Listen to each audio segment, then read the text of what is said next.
Pepper Ann was an absolutely radical show. That's accurate terminology for the 90s. In this era of cartoon renaissance, the variety of stories, characters, and settings shown off gave everyone not just one, but a handful of personal favorite shows to gravitate to. But with this abundance, a lot of cartoons could easily be overlooked. That was the case for me with Pepper Ann. I personally wasn't aware of this show until the tail end of its series run. As much as I enjoyed a lot of the Disney Channel, for me, the 90s were dominated by Nickelodeon and Cartoon Network primarily.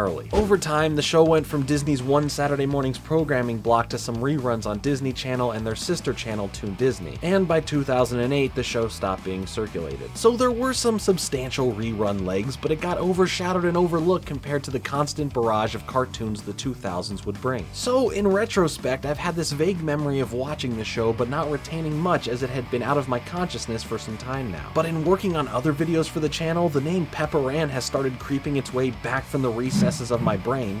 I said recesses. So I truly wanted to scratch that itch and rewatch Pepper Ann.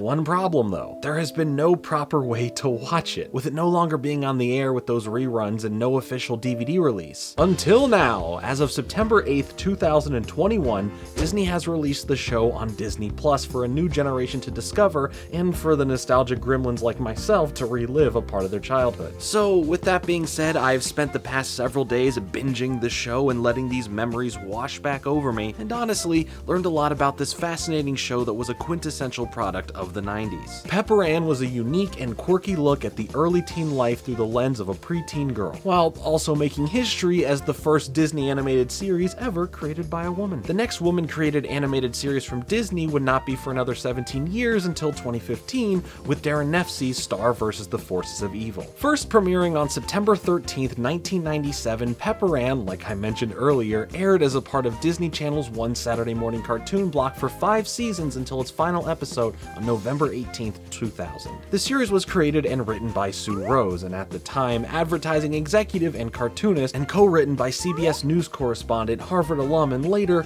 cooking show host Mo Rocca. For the sake of the dog, please let me go! The World of Pepper Ann was an episodic slice-of-life series that follows around red-headed 7th grader Pepper Ann Pearson as she navigates life at Hazelnut Middle School with a cast of friends and family backing her up through the hilarious fantasies she experiences. Now, these fantasies, which are normally driven by Pepper Ann's emotional response to a situation, were a major defining aspect of the show, with several bizarre and entertaining scenarios being played out in Pepper Ann's mind throughout an episode as her imagination ran away with her, often resulting in the source of Pepper Ann's drama. For example, in the first episode, Zitterella, when Pepper Ann develops a pimple the day before school pictures, she dreams up a world where her only future prospect is as Pimple Ann, a low-paid, hunchbacked Phantom of the Opera mask-wearing brick oven pizza operator at the Pizza Pit. A quirky little detail is that after the first few episodes, at the end of the banger intro song where she would find $5 underneath her desk at school, there would start being a new gag every episode where she would find weird stuff like a mood ring and even the letter Q for quirky. Hey, that's neat. Don't go away. Pepper Ann will be right back.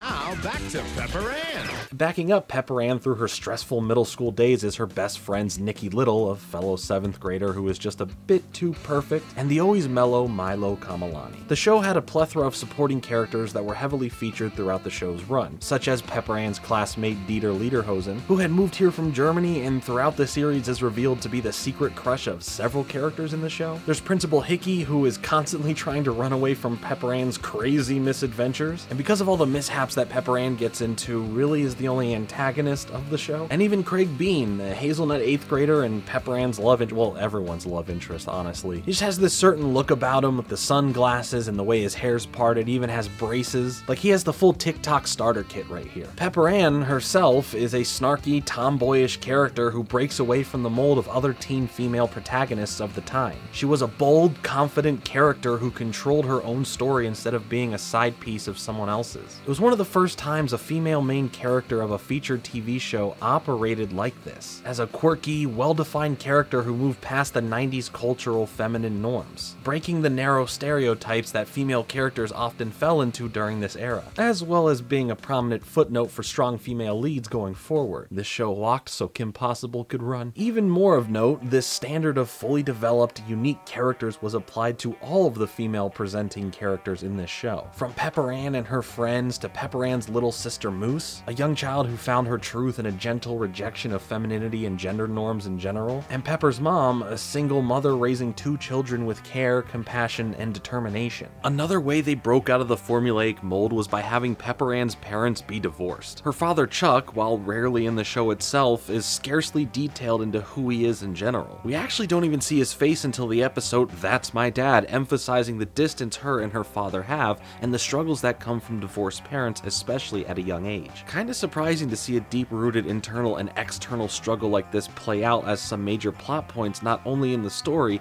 but in character development as well. Even bit too perfect Nikki Little is shown to have multiple dimensions through the series, with a great example being Season 4, Episode 15, The Amazing Becky Little. In this episode, Nikki deals with the jealousy she feels towards her nearly perfect and greatly fawned over older sister Becky when she comes to visit for their parents' anniversary. These feelings of jealousy and inadequacy were highlighted by Nikki stumbling at her audition for the Hazelnut Jr. Orchestra, despite Pepper Ann and Milo's best efforts to help her, due to her fear of swans. It is this fear and this failure that gives Nikki the chance to reconcile with her older sister, who suffers through a similar feeling of inadequacy towards Nikki, before eventually going on to finish her audition. Pepper Ann's quirky ways began long before she ever appeared on Disney as a cartoon. Originally, Pepper Ann was created by Sue Rose as a teenage comic strip character who talked to herself about her inner feelings for the teen magazine YM, the, at the time, longest-running girl-focused magazine in the country. There, Pepper Ann carried much of the same messages and attitude as her later animated counterpart,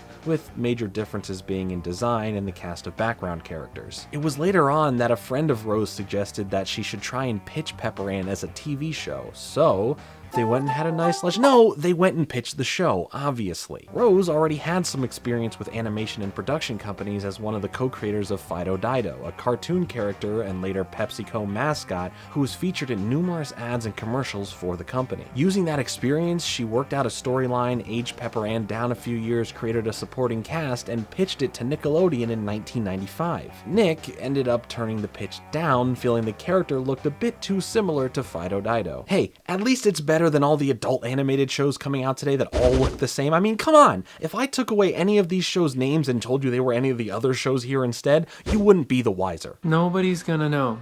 Nobody's gonna know. They're gonna know. Nobody's gonna know. They're gonna know. Rose then approached Tom Warburton, an animator Rose had worked with previously when developing Fido Dido, to help redesign her character in order to give them a more unique look. While this redesign did not get Nickelodeon to pick up the series, Disney eventually did and added it to their morning cartoon roster. A formal reason for why the show was eventually canceled has never been stated, but fans of the show simply chalked the cancellation up to Disney's stupidity. Hey, at least it had several seasons. If Nick did pick it up, it probably would have lasted like one before they shoved it on Nicktoons and let it slowly fade into obscurity. Maybe then Disney would have pulled a Doug and stole it over and given it its first movie.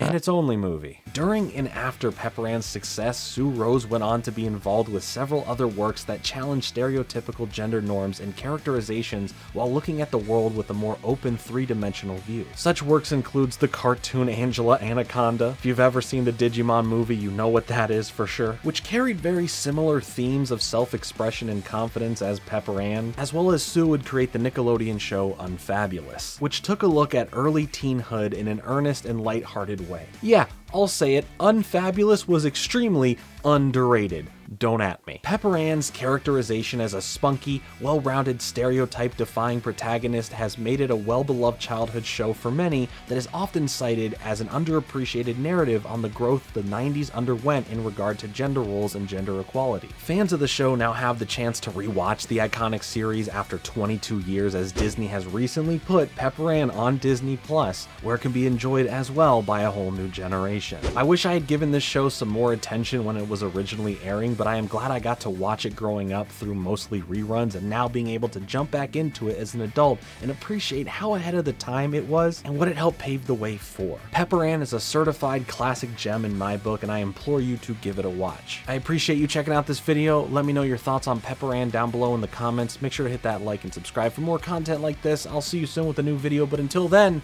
later.